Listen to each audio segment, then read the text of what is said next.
With my team of 5 characters, I have set out to reach max level and take on the most difficult challenges a 5-player team can face. Welcome to Multiboxing Classic.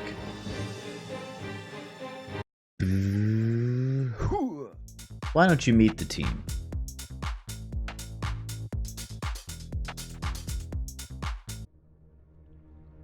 At level 51, I thought it was time to take a break from BRD and enjoy a nice Sunken Temple run.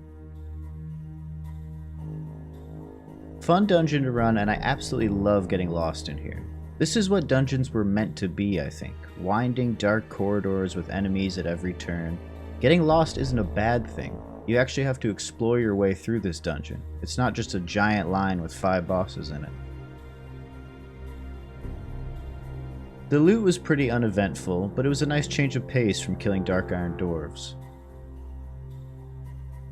I cleared most of the dungeon, but I couldn't quite kill the last boss. He puts out an undispellable banish on the tank every so often, and will run to attack another party member. Eventually, my priest would just run out of mana. It also didn't help that he's immune to nature damage, which meant my shaman couldn't really help out on DPS. I decided to call it quits after a few wipes. I didn't need loot from him anyways. A few more BRD arena runs was all it took to get me to level 52, and now I have another method to level in BRD, the so-called Gorshak farm. Part of a quest chain is to free this orc from the BRD prison block. What happens when you accept the quest is 6 humanoids run in to attack your group. What people have discovered is that if you abandon the quest and re-accept it, another 6 mobs come in, and so on. This is a great way to farm EXP, and it's pretty good money too. The one drawback for me, though, is damn is it boring. I can only do this for about 30 minutes before I tire of it. Over the next few levels, I'm going to keep doing arena runs and mix in some Gorshak farming to keep from getting locked out. I'm getting better at getting to the arena without any deaths. It definitely helps that I'm level 52 also. I've been getting some pretty decent gear drops from my arena runs so far. My team is 53 now, and that means my warlock gets demonic sacrifice, giving him the ability to sacrifice an imp for a whopping 15% increased fire damage on Hellfire.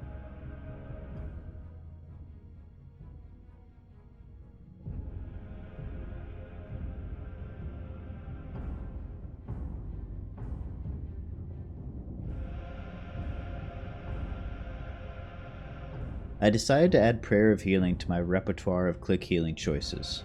I made this new click bar, more of a click button. When I click here, my priest will cast Prayer of Healing. Pretty easy AoE healing.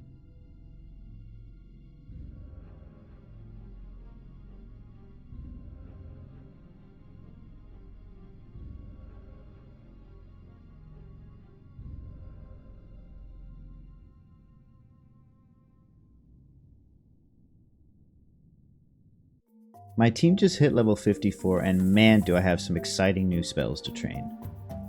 My druid gets a new regrowth and his final ranks of Fairy Fire and Thorns. With my improved Thorns talent, it deals 32 damage. My mage gets his final rank of Arcane Explosion. My priest just gets a new Power Word Shield rank. Better than nothing. My shaman's kinda left out, as he doesn't get anything great at 54, but he got his final rank of Fire Nova Totem at 52. And my warlock gets his final rank of Hellfire. With the new Thorns, Arcane Explosion, and Hellfire, I might have as much as 50% more AoE DPS than I did at level 53. Here are my level 54 talents.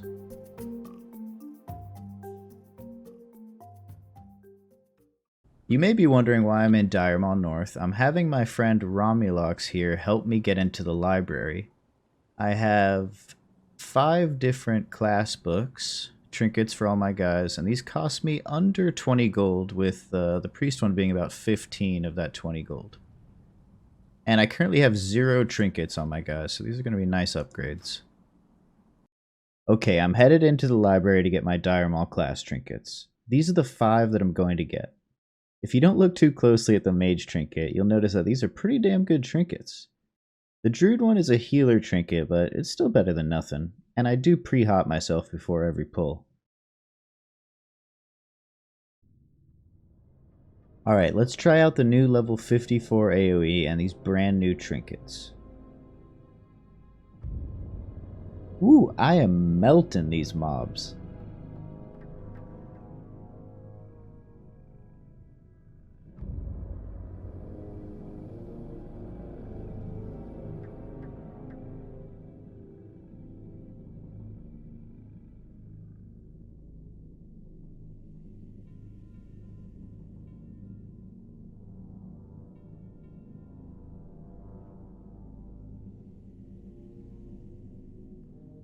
Yes, another Banthok Sash. This one's going to my Shaman. Oh, this is the belt I wanted. I'm not sure if it's better than the one I have.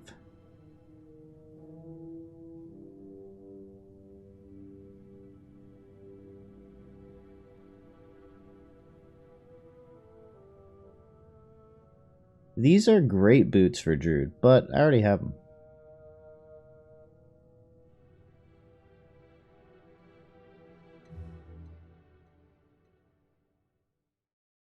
Alright, it's time for a Dire Maul East jump run. I know level 54 is low, but I'm almost 55 and this is just a test run anyways. I made the mistake of coming in the south entrance, some very large, very angry trees in this area.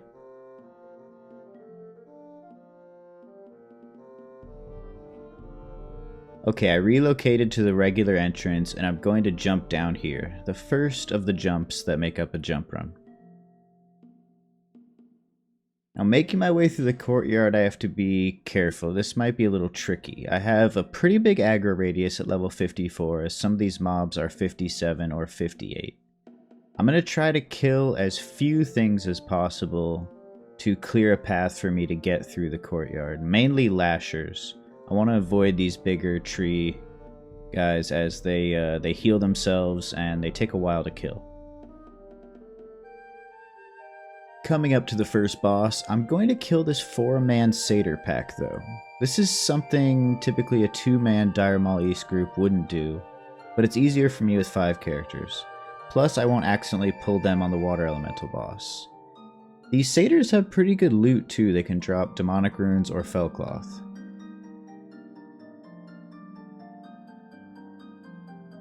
And before Hydrospawn, I will be switching to Fireball on my mage as he's immune to frost damage. I'm setting up my forecasters in a spot where they won't get too knocked around by the boss's geyser ability.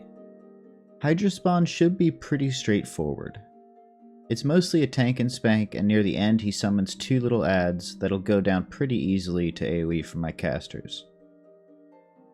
I don't have to worry about his disarm on my Druid, that's Druid privilege for ya, and the stacking stamina reduction buff shouldn't get too high by the time I kill him. Now he does have quite a bit of loot that I want to get. I think the neck would be an upgrade for all my casters.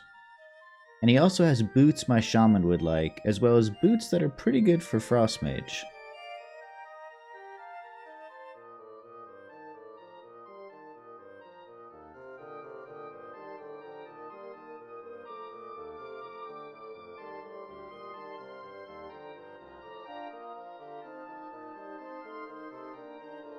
Got the boots for my shaman, pretty nice upgrade. Now it's time to move towards the second boss, Zevrim. There's really only one trash mob, a stealth satyr in the hallway that I need to fight before I get to him. I may end up in the future at higher level killing this 4-pack of satyrs for the fellcloth and the demonic runes. Zevrim is a really easy boss if you have a shaman in your group. As long as I make sure to have a fresh grounding totem up before each sacrifice, it'll always eat the cast, turning him into a pretty straightforward fight.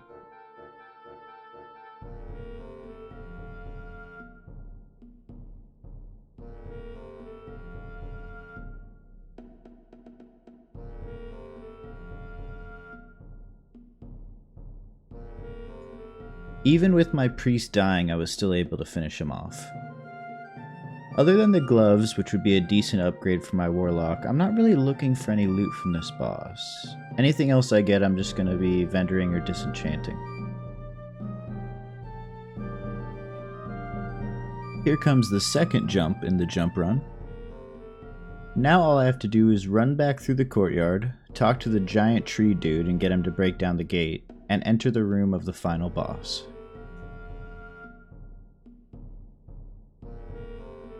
Getting down here, I need to watch out for these big tree boys. They have a giant aggro radius and I don't want to pull them. I'm going to be killing these 3 lasher packs. Shouldn't be too hard. There's a way to fight and kill the boss without these lashers pulling, but it's kind of annoying to do the ledge thing, and I'd probably pull the boss at level 54 just by jumping down over there. Okay, time for the last boss. I'll be manually dispelling diseases with my priest, and I'll take care of the mana draining enervate poison with a poison cleansing totem from my shaman. This is going to be a really hard fight though. He's 4 levels above me, and I usually don't fight bosses that high above my boys.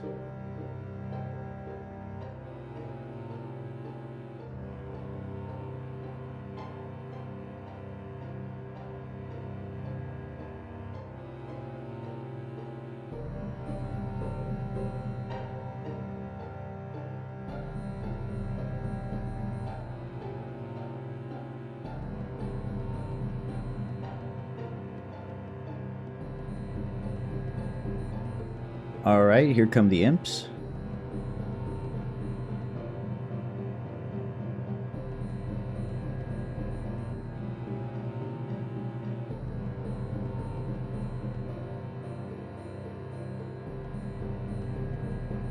Oh man, my priest is out of mana. I should have dispelled that heal over time the boss put on himself. Yeah, the boss just has too much health left and I'm out of mana.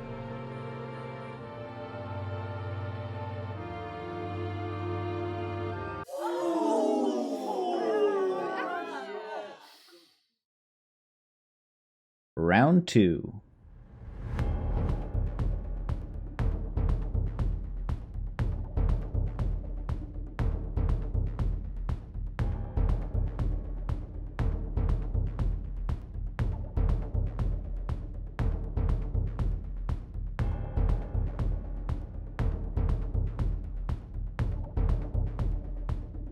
Alright, here come the imps.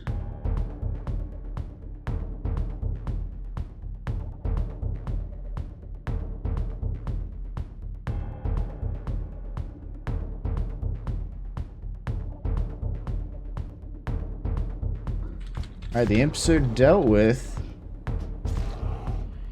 I think we might be alright here. My priest has got plenty of mana. Wish I could say the same for my mage and warlock, but can't win them all, right? What? Say psych right now, dude. Say psych right now, please. For some reason, I got 2 waves of imps this attempt. I'm not sure if this is from taking too long to kill the boss or it's some kind of bug, but I have no mana to kill the imps, really. Which led to another wipe. It's getting late and I have time for one more attempt. Hopefully I can get it this time.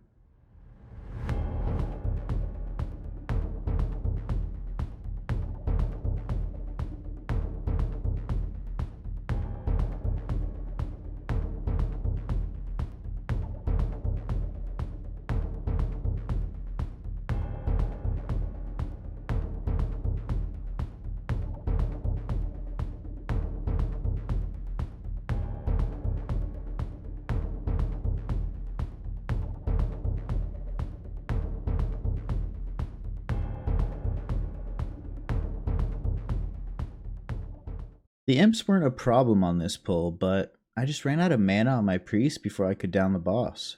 Being 4 levels down is definitely hurting my DPS. I'll come back here when I'm level 55.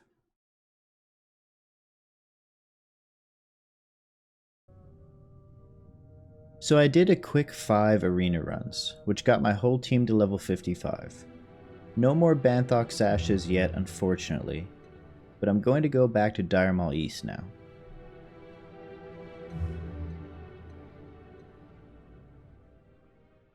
I got through the dungeon pretty easily this time, even shaved 5 minutes off my last run.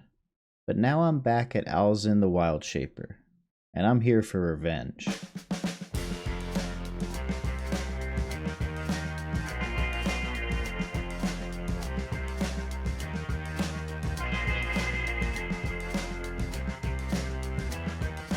But then my tank died. Lucky for me though, I can run back up to the east and reset the boss to try again.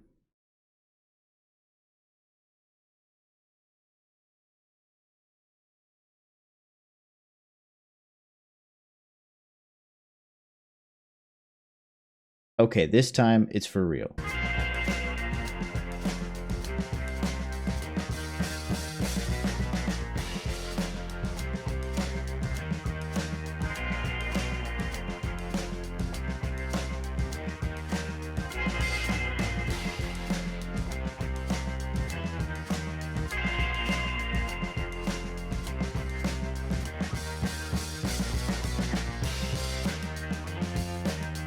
Here come the imps.